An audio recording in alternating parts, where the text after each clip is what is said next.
কাতারে অবস্থিত যুক্তরাষ্ট্রের একটি কৌশলগত সামরিক ঘাঁটিতে হামলা চালিয়ে বিলিয়ন ডলার মূল্যের অত্যাধুনিক রাডার ধ্বংস করার দাবি করেছে ইরান। শনিবার ইরানের Islamic Revolutionary Guard Corps IRGC এই তথ্য নিশ্চিত করেছে। IRGCর দাবি অনুযায়ী তাদের নিখুঁত হামলায় মার্কিন বাহিনীর ANSPY-1 ব্লক 5 আর্লি ওয়ার্নিং রাডারটি সম্পূর্ণ ধ্বংস হয়ে গেছে।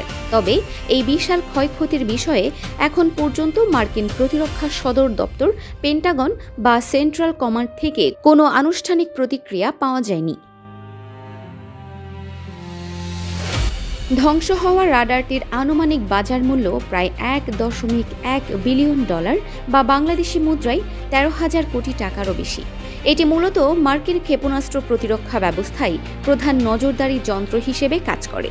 3,000 থেকে 5,000 কিলোমিটার দূর থেকে আসা যে কোনো ব্যালিস্টিক ক্ষেপণাস্ত্র শনাক্ত করার সক্ষমতা রয়েছে এই রাডারটির। কাতার থেকে এই রাডারের মাধ্যমে পুরো পারস্য উপসাগর এবং ইরানের ওপর নজরদারি চালিয়ে আসছিল যুক্তরাষ্ট্র।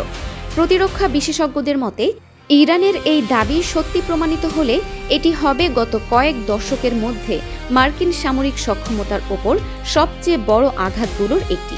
এই রাডারটি অকেজো হয়ে পড়ার অর্থ হল এ অঞ্চলে যুক্তরাষ্ট্র এবং তাদের মিত্র দেশগুলোর ক্ষেপণাস্ত্র প্রতিরক্ষা ব্যবস্থা বড় ধরনের ঝুঁকির মুখে পড়া। Arefin Farha, desk report, DSK TV।